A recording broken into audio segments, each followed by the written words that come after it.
Well, now I'm playing in Azerbaijan, the top league here, like you said, in Baku. The league here is very competitive. Should we be looking out for you in the UK and more specifically England? I'm chasing, the success of the career. So I'm never really normally happy just with where I am. I'm always striving for that next thing. Do you know what I mean? You were a Premier League starlet where you played centre back and right back for Leicester City's under-23s/academy when they were crowned champions. Tell us about your career during this time. Wow, that season was unbelievable as well. I feel like the key sort of point, like why we were so successful that year, is it was more the team cohesion and the camaraderie around the training ground, and everyone was just like a family. Like everyone, because at football, it could be a lot cliquey. Like everyone has their own group of friends, but in this team at that particular moment, it was very much like a big family. And the atmosphere was buzzing. I mean, winning games every single week. Like the training ground, everyone was smiling. Like the energy was so positive. It was unbelievable, honestly. But they deserved to win the league. It was rightly deserved, and it was a bit of a shame for me to not play a part. But yeah, I supported the boys along the way, and yeah, credit to them, well deserved. Do you feel academy players get a fair chance in Premier League clubs? It depends, it really depends on the club and the sort of pressure they're under. So, for example, my situation at Leicester, the first season they were in the Premier League was just the season before they were crowned champions, and they nearly got relegated. It was a bad season. So, but they just managed to stay up. And the next season, which was the season that they were crowned champions, there was a lot of pressure. It was like, all right, we can't get relegated. We can't have another bad season like last season. So in a situation like this, it's very difficult to then, put your trust in a youngster who doesn't really have much experience, especially a defender like myself, Jonathan. So it was a bit difficult. The circumstances didn't really allow me to get a chance. But in general, it sort of depends. If the team's stable in the Premier League and there's not much pressure on them, then you will have more of a chance as a youngster. But now, with the new Brexit rules, I mean, I'm sure it's no team's allowed to sign any foreign player under the age of 20 or 18. I'm not sure, but this will now, force teams to sort of look in their academy and see what's, the next prospect and the next best thing coming through, and they will almost be forced to give them a chance. So I feel like now it would be better, for sure. And like most academy players, you went on loan to the EFL. Where did you go and what was that like? My first loan was at Colchester. Colchester was good. It was a great group of lads. My first taste of first team football. It was good. It was different, but I handled it well. And it was great for my development. I mean, any young player needs that first team experience because it's not the same as playing, in the under 23s or the academy. It's a lot more competitive. It's a lot more physical. So yeah, that was great. And my second loan was at Cambridge, and that was also good. We had a good little winning streak. The manager there was great at the time. The lads were too. So I feel like that was a real turning point in my career that gave me that bit of experience. And when I came back to Leicester, I felt, what, I can actually, challenge here and actually try and get into this team now with the experience I've just got. After your experience in the EFL Divisions 1 and 2, you then went abroad. Explain what happened and the choice.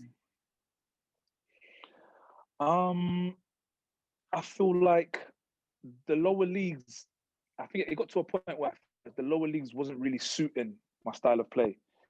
So I didn't feel like I'd develop as much as I would if I went to a league per se that played, a style that complemented my attributes. Do you understand? And I felt like that was the European sort of style of play. I felt like that would suit me down to a T with my attributes. So I made the decision to go abroad, and haven't really looked back since.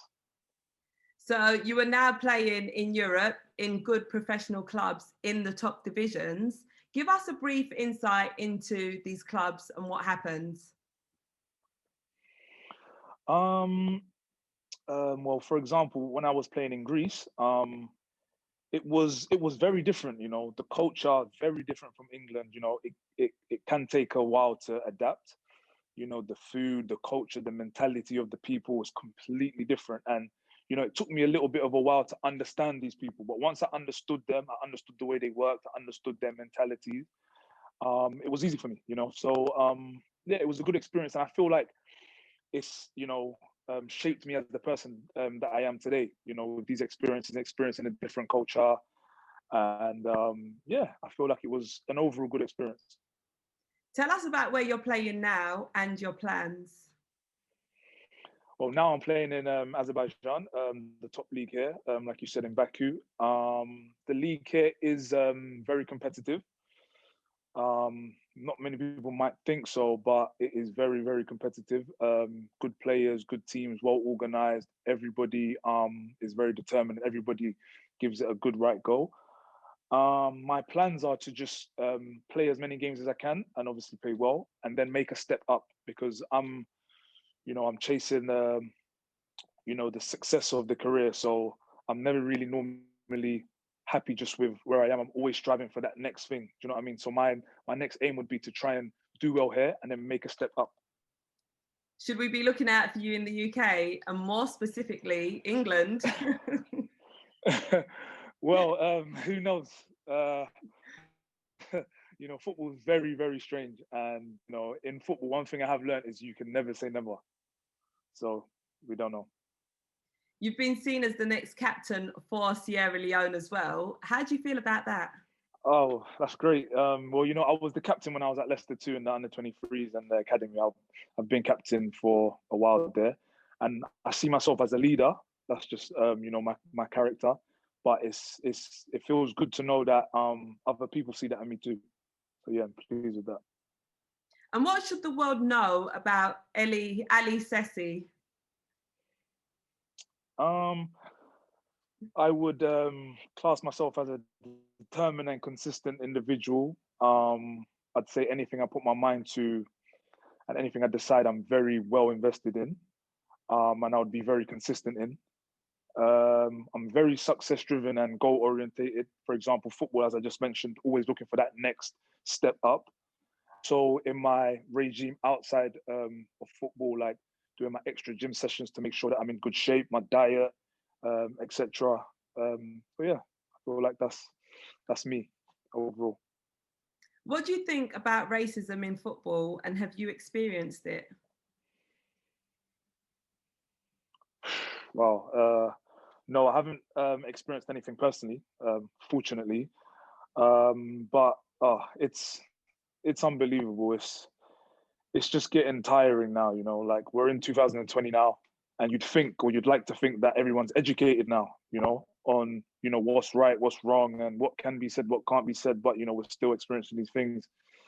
And but it's refreshing though to see the way the players are starting to handle it. Like for example, the PSG versus Istanbul Başakşehir game the other night. You know, the players they walked off the pitch, and I feel like it's only these severe acts that will really bring any type of change. So it's refreshing to see the way it's going. And is there any more acts that you personally feel like you would like to see? Yeah, like more heavy punishments. For example, okay, now we haven't been playing with fans for a while because of the pandemic, but when the fans do come back, any sort of racial comments or racial innuendos should lead to a lifetime ban for me personally. Something that severe, it would really make people think twice. And that goes for officials like, you know, the other game, fans, anyone. So I feel like the punishment should be severe, like lifetime bans from, you know, refereeing or coming to watch the games. That's what I'd like to see. Yeah. Oh, well, thank you so much for your time today, ALIE. It's been great speaking to you. No problem. No problem, Charlene. Thanks for having me.